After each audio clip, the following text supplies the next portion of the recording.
So because of a stunted growth, you can't actually go out back into the wild, so she'll stay with us in captivity.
These guys are probably the cutest little killers you'll ever see in your life. So eastern quolls, they would have actually been up on the mainland prior to 1960. So you would have found these guys through parts of New South Wales, Victoria, South Australia and then Tasmania. But your introduced predators like foxes and cats, they've been considered extinct up there since about 1963. Alright. So last recorded sighting was around the Sydney area. Now endemic to Tasmania. Estimated populations are between the 10 to 15,000 mark, and the most obvious difference across your 6 quoll species is that eastern quolls are the only ones to come in 2 different colours. So you find the fawn colour morph in Jay, who's walking down that way, and the black colour morph in Radar, Quolline and Nibbler over the back. And they're considered a mesopredator or a middle order predator. So they're hunting on small items of prey like mice, rats, but up to something their own body weight, like a rabbit or a beaver. So everyone we're seeing in front of us at the moment is a female. They're averaging sort of 800 to a kilo or so. For a male, you're looking at sort of 1 to 1.3 kilos or so, so not getting much bigger.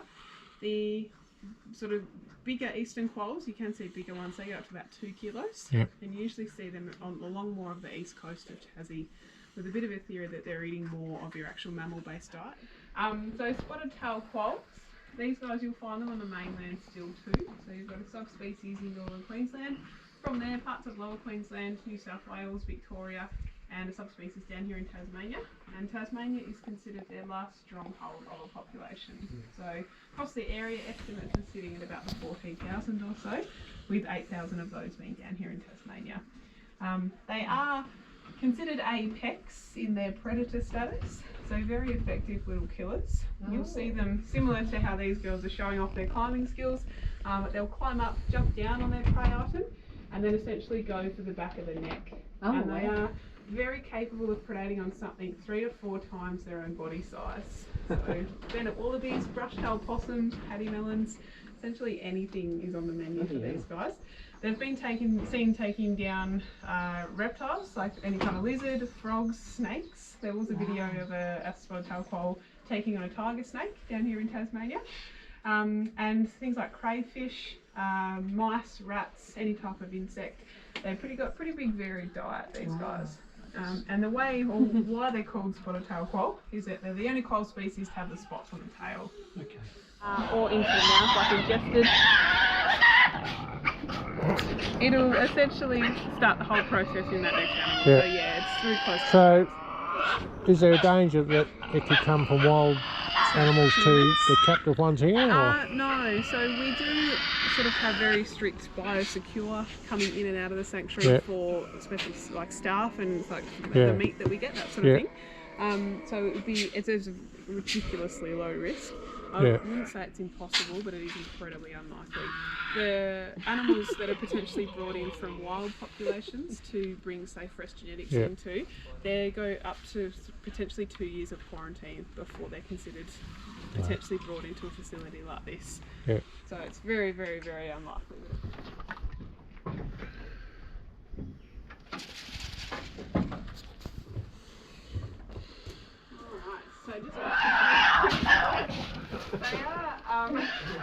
They are a solitary animal, so you usually find them alone, but they will tolerate one another. So they are social feeders. They'll come together in groups to feed, and through that is where you'll see the competitive nature. So every devil for themselves. If I'm walking around and you happen to come in front of me, I'm just going to growl at you to try and get you out of the way. So that's probably what you'll see while I'm getting this ready. They'll be like, get out of his line. Alright, I've got a brush-tailed possum. 2 parts of a brush-tailed possum. And some Quolls. Yes, great. Alright. I'm also going to use some biggies just to calm everyone's farm a bit. Spread them out a bit.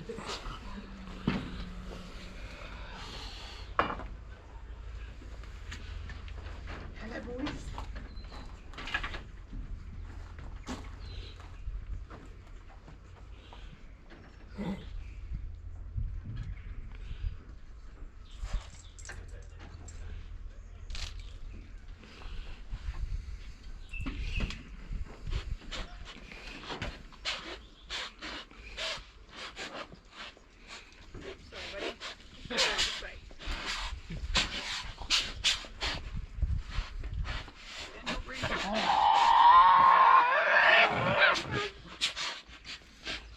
Just need to get over here.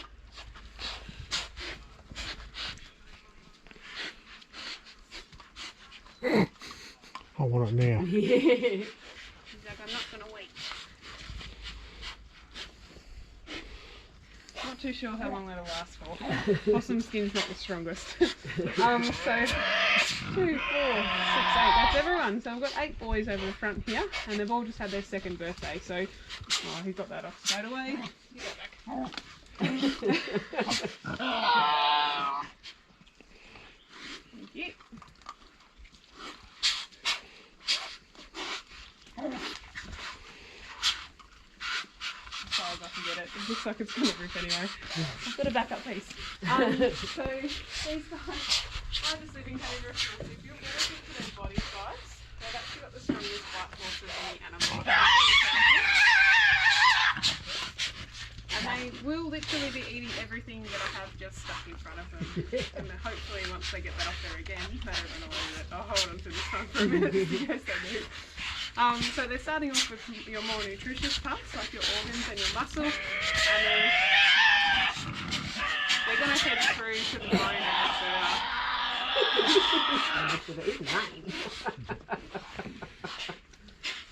and come out this way. I'm just going to hold the tail.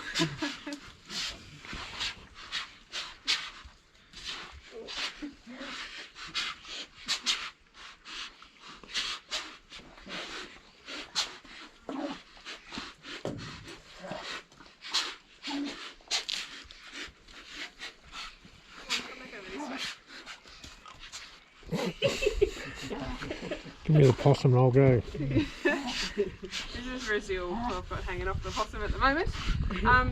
So yeah, very strong bite force. They are sort of known as the cleaners of Tasmania, so have been considered more of a scavenging animal for quite some time. They've got pretty good sense of smell, so up to about 1 kilometre away.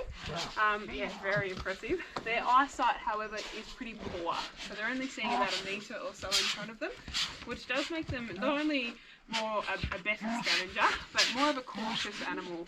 They've got this reputation of being this absolute savage, and around feeding time, so competitive situations, that's not far from the truth. But towards people, as you can see, they don't even care about me up. They're just hungry. So their hearing is also quite good. So when you are trying to predate on things, you're trying to be as quiet as you can, creep up on it and then ambush it. So they're trading on things like small paddy melons, anything like mice, rats, rabbits, anything small that they sort of creep up on and then grab a hold of.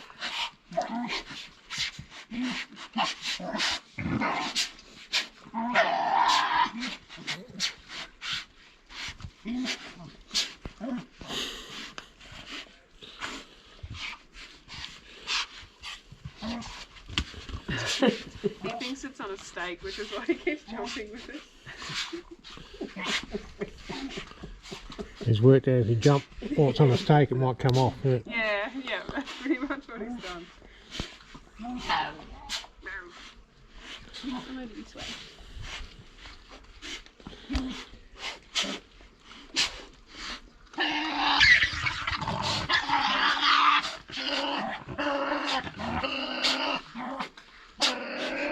this way, Maddie. You're a bully.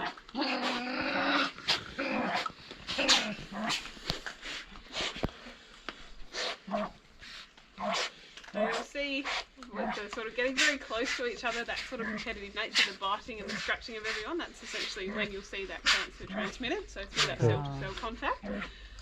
Initially taking out about 85% of the population. So it was a pretty dramatic hit back in 1996 when it was first recorded. That sort of 85% drop was seen over about a 10-year time frame, and that's what sparked the breeding response to Tasmanian devil. So considering that they were potentially going to go extinct from this cancer, it was a how can we save the population, and that was to start a captive insurance population of these guys. So that's what we're a part of here. Breeding these guys for potentially a day when that cancer is completely gone in the mainland sort of side of things in Tasmania, to then release these guys back into the population. The good news that is sort of coming out of that DFT at the moment is that within certain populations where your genetics as far as your immune system go are differing, they're actually seeing a resistance starting to build.